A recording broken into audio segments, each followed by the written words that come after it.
Good afternoon.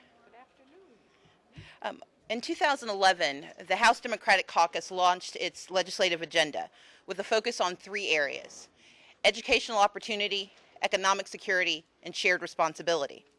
The legislation we introduced began a conversation about the kind of Georgia we want for our families. Our 2012 package includes legislation that continues to demand common sense solutions to the challenges we face as a state, and it asks the General Assembly to put aside politics in favor of good policy. Doing better by Georgians demands that we start with the basics of how government should help where it can, but also get out of the way when it should. Each item of legislation works to move the state forward, helps Georgians across the state, and also understands that we need to take action now.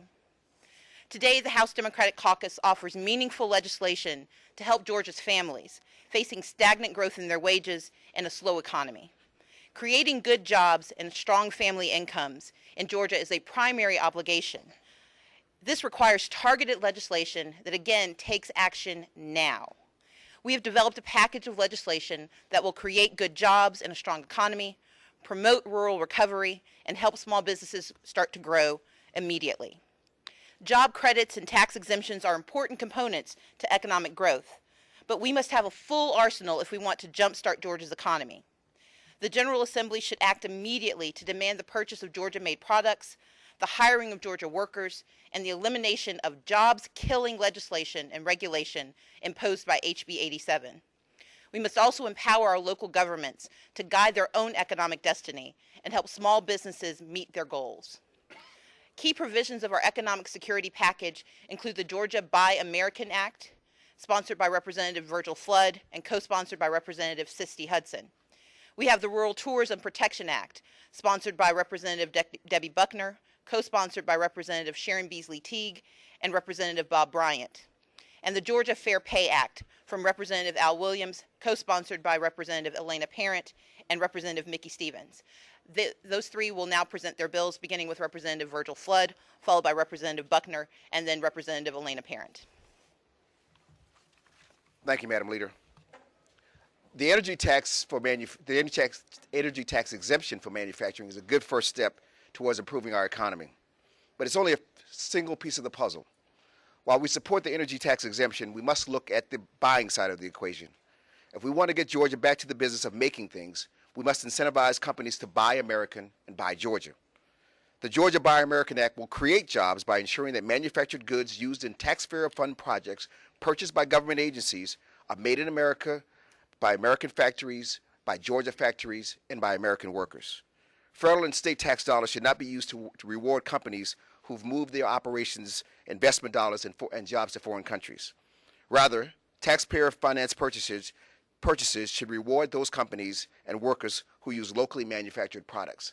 As a quick example, last week the AJC reported that when the federal government decided to commemorate the 2011 attacks on our country, they bought 70,000 commemorative bracelets made in China. Those wristbands were a part of $84 billion in U.S. contracts awarded to foreign-made companies in 2011 alone. Preferences to buy American have been in place for over 80 years at the state and federal level, and have been supported by Democrats and Republicans alike. Ronald Reagan signed into law a massive expansion of Buy American back in 1982. It's time that Georgia do the same thing.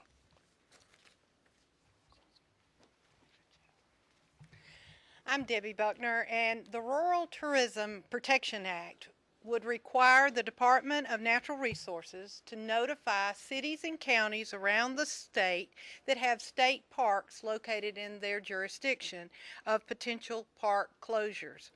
State parks serve as a key draw for tourism in rural Georgia, and rural communities deserve extra support to grow and keep jobs.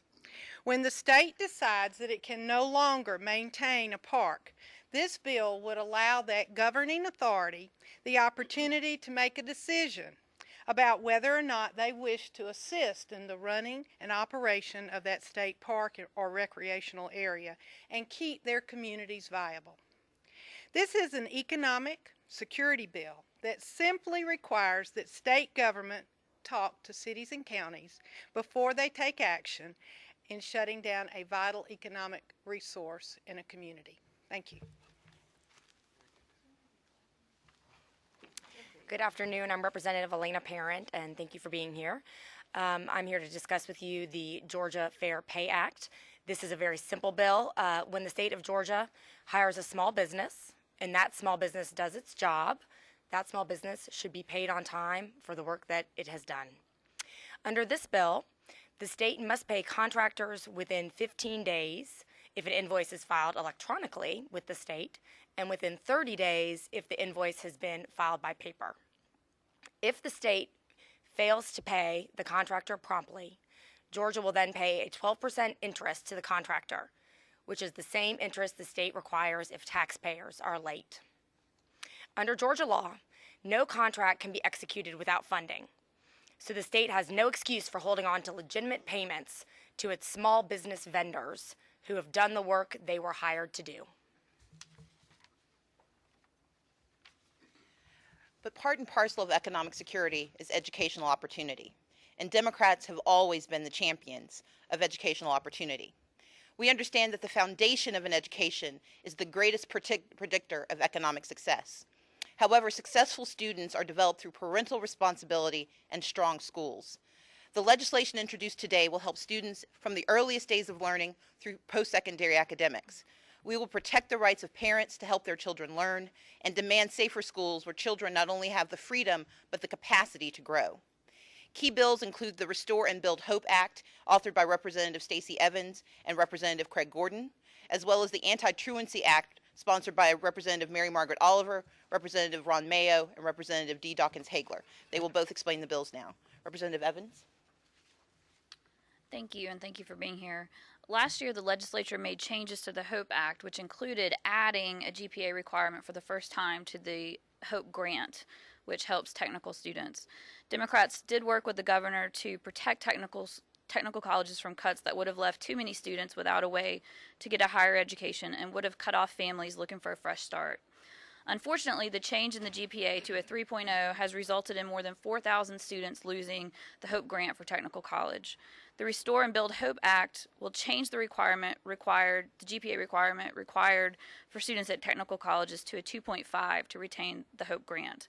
While we are currently working to improve our career academies and our pipeline and close the skills gap, which is a huge problem in our state, we simply cannot afford to lose students who need hope, who need the HOPE grant to change their lives. Thank you. Good afternoon. I'm Representative Ron Mayo. The Anti-Truancy Act adds new requirements and fines for guardians who fail to act responsibly for their children. Under the bill, new residents in a school system must enroll a child within 15 days, either in a public school, private school, or home study program that meets the requirements for a public school, or they'll be guilty of a misdemeanor.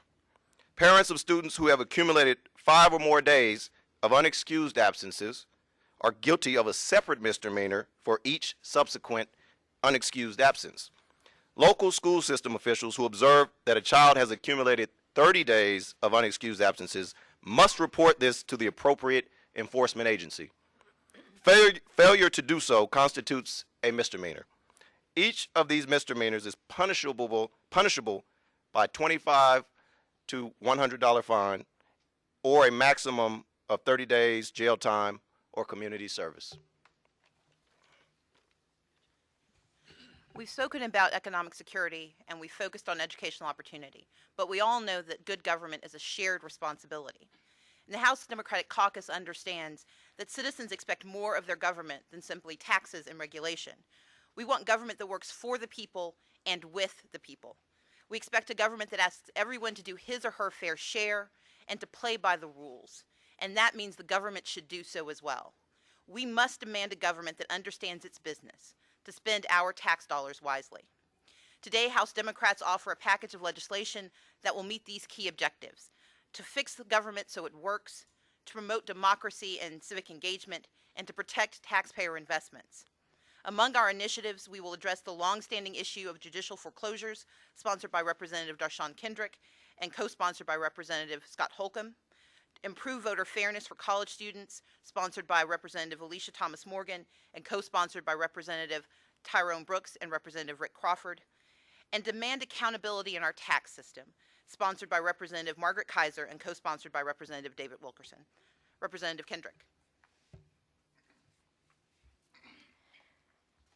Thank you, Madam Leader. I'm State Representative Darshawn Kendrick, representing House District 94.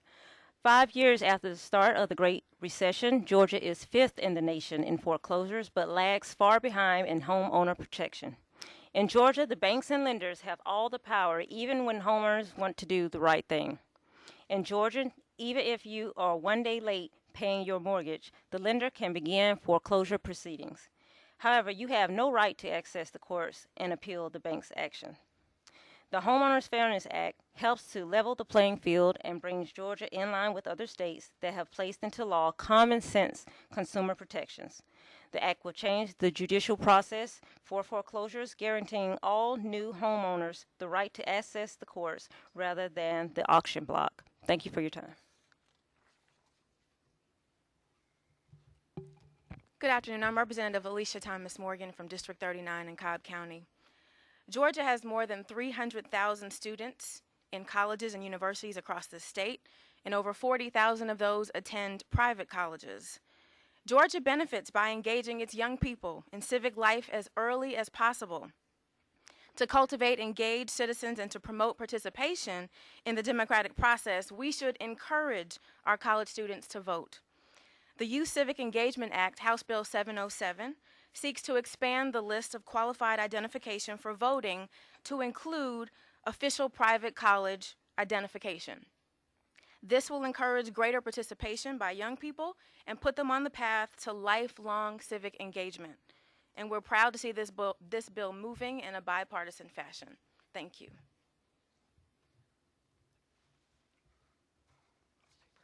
Thank you. I'm Margaret Kaiser from House District 59. I just wanted to say, in addition to the legislation I'm sponsoring, I'm also a small business owner in the city and serve on the Education Appropriations Committee. So I see the struggles and the cuts that this body has to make to everyday Georgians, particularly in education. So with that said, I will be introducing a bill that would ask for a commission to look at all of the special tax cuts that we've made, the tax abatements and other beneficial tax treatments that we've given. Georgians invest hundreds of millions of dollars annually in more than 30 tax credits. The commission would be required to make a recommendation for each item and whether to continue the policy, modify the policy, or end the policy. Because the House is the chamber of purview for tax legislation, our bill would also require all tax credits to be introduced in the first year of the legislative session and not be eligible for consideration until the second year. We've offered a robust, comprehensive, and targeted legislative agenda that will move Georgia forward. We seek to work with the governor and with the Republican Party to make certain that we're doing what's best for our citizens.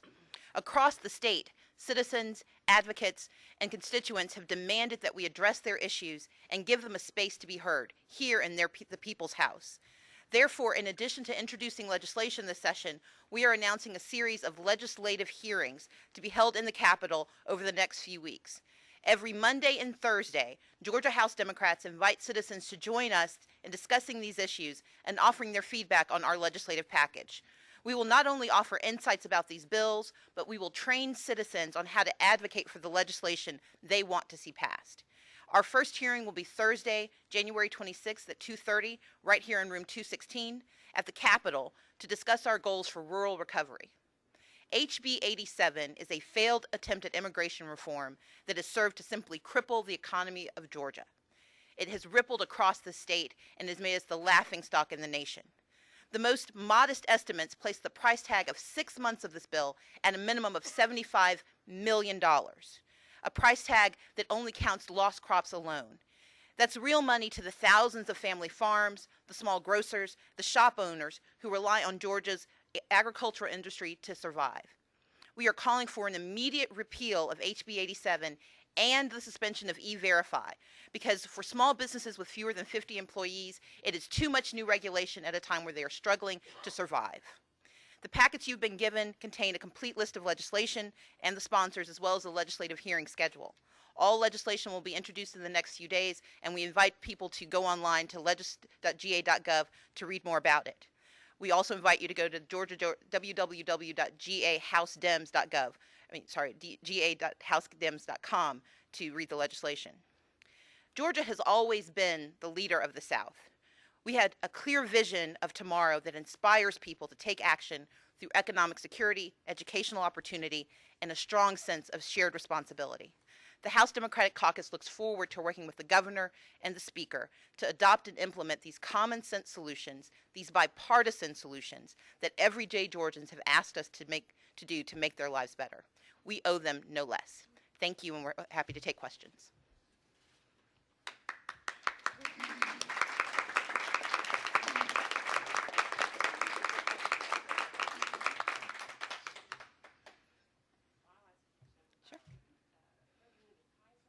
ma'am.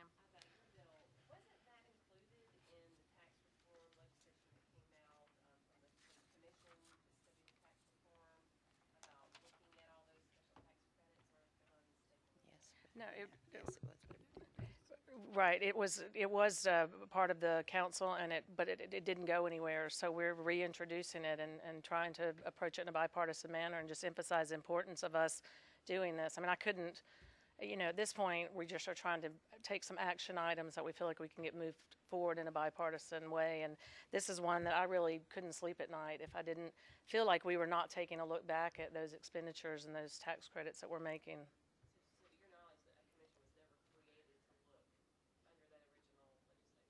No, there was not. No, there wasn't. I think the other important piece of that bill is that it asks that tax credits lay on the table in the state of Georgia for at least a year for consideration. Retirement bills have to do that. Right now, there's not a retirement bill that can move through the state General Assembly without waiting for a year. If we can wait a year to deal with retirement, we can certainly wait a year to give away taxpayer dollars without evaluating how it's going to impact the citizens who are paying the bill.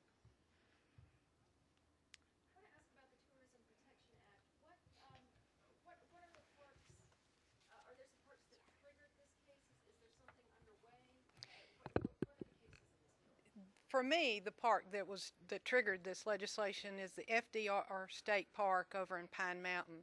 There is an old pool there known as the Liberty Bell Pool, and if anybody's ever been there and went swimming, they knew it was ice cold, spring fed. Well, 2 summers ago, the state came in and said they were going to have to close the pool, and the county commission stepped up and said, no, let's don't close it. It means too much to our community. And so they actually ran the pool, staffed it, bought the chemicals for it and all of that. But this past summer, the state came in and closed the pool, said nothing to the county. And it really did, it was a bad thing to have happen in a summer when they needed that. The restaurants needed visitors, the gas stations needed people purchasing gas. It was just not really fair to that county that had been a partner with the state the summer before. And I've heard that in other communities, other state parks have been closed before the counties knew about it. And so this would be an attempt to stop that from happening.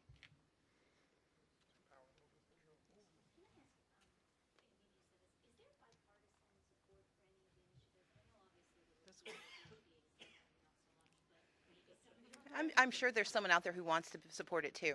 But yes, in fact, Representative Thomas Morgan's bill 707 has actually moved through committee with bipartisan support. The Rural Tourism Act has bipartisan support, and we believe, HB 206 also has it.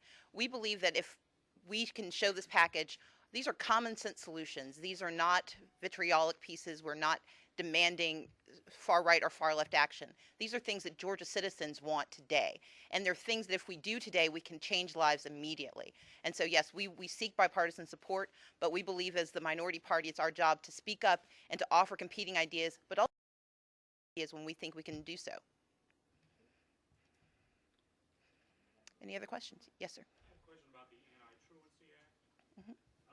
I've been talking to a number of people about status offenders lately and writing about that. There's a movement, obviously, to keep status offenders separated from other youth who've committed more serious offenses. This seems to criminalize truancy, which would be one of the status offenses. So you just sort of talk about that in that context. Sure. This bill will hold parents accountable and set forth penalties where if the parent is being irresponsible and they don't enroll their child in school in a reasonable amount of time, then they will be penalized by fine and perhaps by misdemeanor charges. It also requires that a parent must be mindful of how many unexcused absences their child has, or again, they'll be fined or penalized if their child has more than 30 days of unexcused absences. So it's really something to hold parents accountable as we try to encourage more parental involvement to educate our children. We believe that's important and a necessary functioning component of the successful education of children.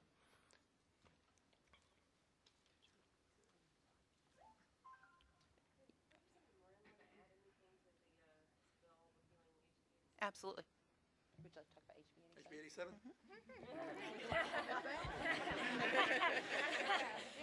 Thank you for asking.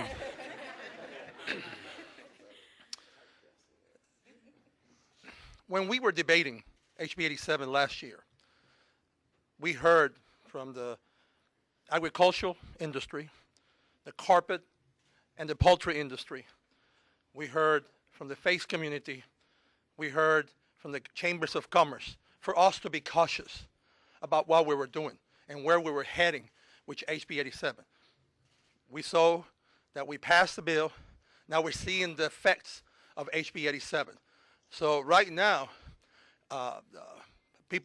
agriculture has been heard, and I'm honored to have Representative Limor James as a co-sponsor of the bill. That he's a farmer and also someone that I admire and respect, because this is economic downturn for Georgia.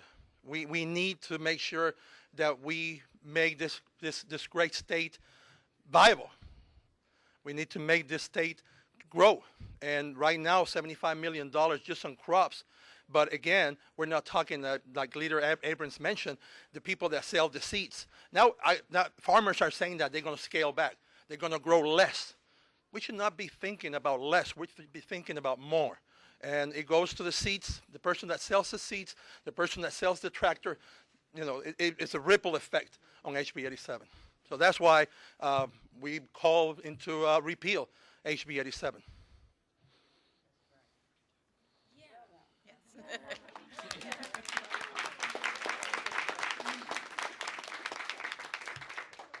If there are no other questions, we want to thank you again for joining us this afternoon.